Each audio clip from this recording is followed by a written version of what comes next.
Good morning. How are you? It's been a while, hasn't it? I don't think I've spoken to you for, it might be about 6 months now.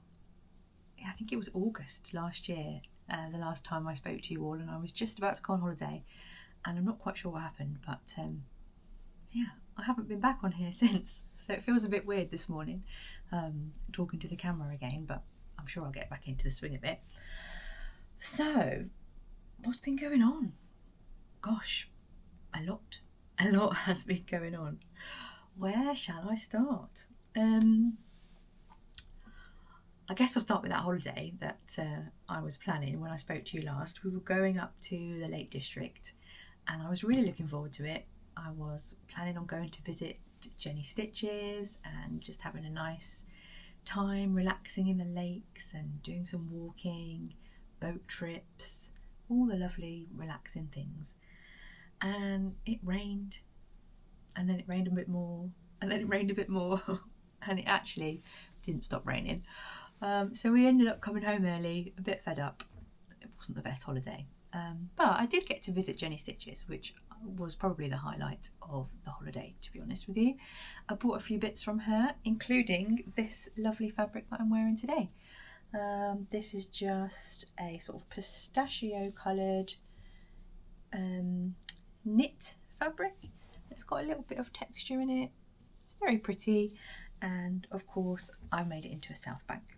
What else? So that was that. Come home from holiday. It's sort of the beginning of September. Go back to work, and all of a sudden, completely out of the blue, redundancy is being talked about at my workplace. It was a massive shock. I've been there for nearly 10 years, didn't see it coming, hadn't heard any whispers, but my role was one of the roles identified for redundancy. So I had to go through a long sort of process of waiting to see whether I would actually be one of the people who were leaving, and then if I was, what I wanted to do. Did I want to reapply for something else, or did I don't want to just take the opportunity to go and do something else? So it was a real challenge. Never been through anything like that before, and I found it pretty tough, I'm not gonna lie. It was emotionally tough, and it was the thought of it being financially tough, it was really scary. Anyway, it turns out that my job was one of the ones that was going to get the chop, and I didn't really want to apply for anything else. I really enjoyed the job that I was doing. I was in risk management for a bank. If you don't know, I worked in financial services for a long time. But lots of people said to me, take it as a sign. Good things come from this kind of unexpected change. And I'm quite a positive person generally, so I thought, okay, let's go with it. So I took redundancy. My last official day of employment was the 31st of December 2024, and it's now the 18th of March 2025. So things are very, very different. So I started a business. Can you believe it? I mean, what do I know about running a business? Well, I know a bit more now than I did at the start of this year, I tell you. But yeah, that's what I decided to do. I had been running a social sewing group in my local village for about 6 months, and that had kind of expanded into a small pop-up shop as well. So I was regularly bringing fabric and haberdashery to the pop-up shop, and that's been quite popular. So when I was deciding what to do after redundancy, one of the options was to see whether I could turn that into a proper business. I wasn't expecting it to replace my salary, but at least have a bit coming in while I transition from being an employee to being self-employed. So I began researching like a mad woman.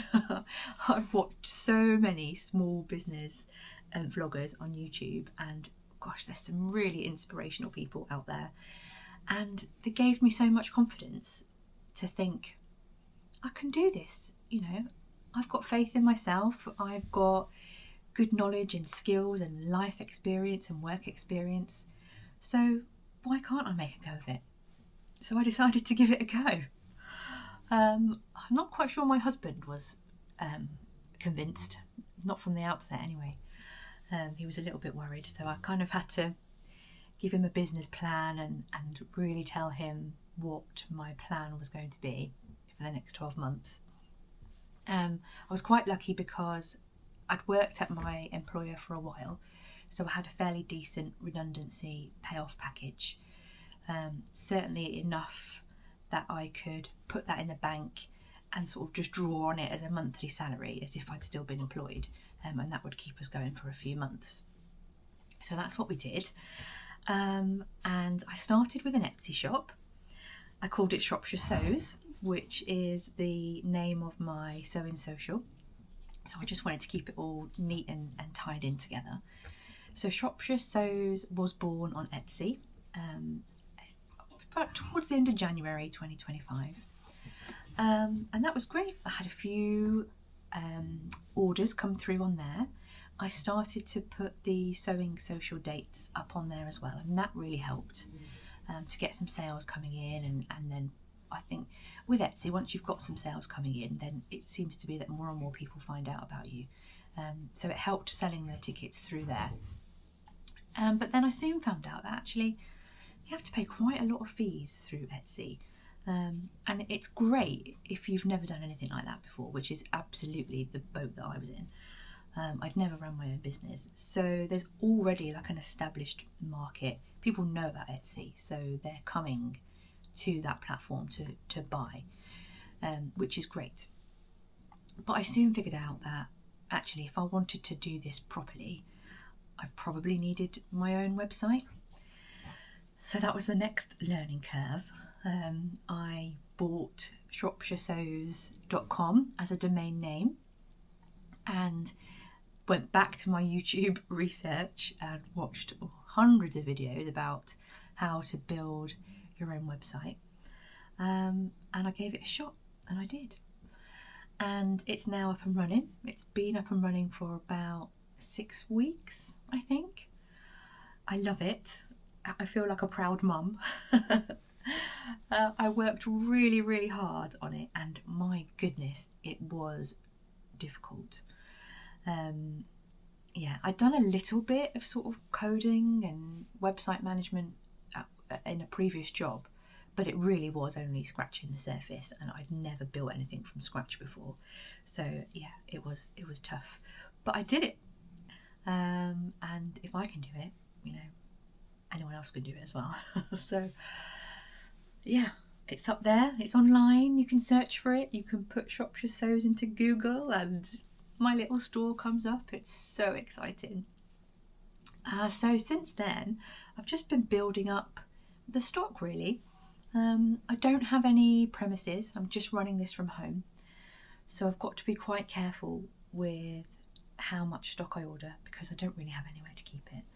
I've still got all my big Calyx units behind, as you can see, and I've got bolts of fabric on top of there.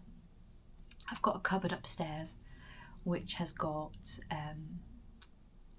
a big sort of shelving unit, the kind of thing that you'd usually have in a garage, and lots of little boxes in there with all bits and pieces, so that's kind of my storeroom. But that's it. So yeah, I'm cautious with what I've got on there at the moment, but having said that, I've got a really good range. I've got fabric, I've got patterns, I've got tools, I've got labels, I've got some bag hardware that I've recently added. There's a remnants section, and obviously there's the social section as well, so you can book your tickets for the sewing socials. Yeah, so that's where I am. That has what's been going on over the last few months, and kind of why I've not been on YouTube. I've had a lot to do and a lot to think about, but I'd really like to come back if you'll have me. I have missed talking to you all, and what would be absolutely amazing is if I could ask you for some help. So I have got the website and I have got a Shropshire Sews Instagram account. So if you don't already, could I be really cheeky and ask you to go and follow me, and maybe even share it or pop it in your stories. If you've ever ordered anything from the website, if you could leave a Google review or a review on the website, that would be epic. I really need to get the word out there about Shropshire Sews, because while it looks pretty and I'm getting some sales coming in, it's mostly from people that I know, and I'm so grateful for their support, but I can't rely on them to fuel my business forevermore. So yeah, I really need to get the word out. So if you like it and you think it's pretty, let me know, and yeah, please share it. I'd be so grateful. I can ship to the US and to Australia and to New Zealand, so yeah, don't be concerned if you live too far away. I can still do that for you, and the postage rates are all on the website as well. I'll put the links to everything in the description below. And what I would really like to do, sort of after today really, is kind of take you along on a bit of a business journey with me. I'm not sure if that's anything you're interested in, because you're probably all interested in crafting and sewing, and it will still involve a lot of that. You know, everything I'm selling is in that niche. But yeah, I'll share how things are going and what I'm working on and what new things I've got, and I'd love your feedback. Tell me how you think things are going, and if there's anything you think I should be doing and I'm not doing. Yeah, I think I'll probably leave it there for today. I need to get back in the swing of it. I can't think of what else to talk to you about now. I've got a few jobs to do today. I've got some lovely new labels that have come from Little Rosy Cheeks. There's a few here. So I've got these to put up on the website. So if you have a look once this video is live, they should be up there. And I think I've got 2 bolts of fabric, which is not on the website yet, so I need to get that done. And then I'm going to try and learn about email marketing. So that's my next step. But yeah, thank you so much if you've come back and watched me after this really long break. I really appreciate all of you. And I will hopefully see you very soon. I hope you'll have a fab week and get some time for sewing and enjoy the weather. There's a bit of blue sky right now, so I'm very happy. And I will see you all soon. Take care. Bye now.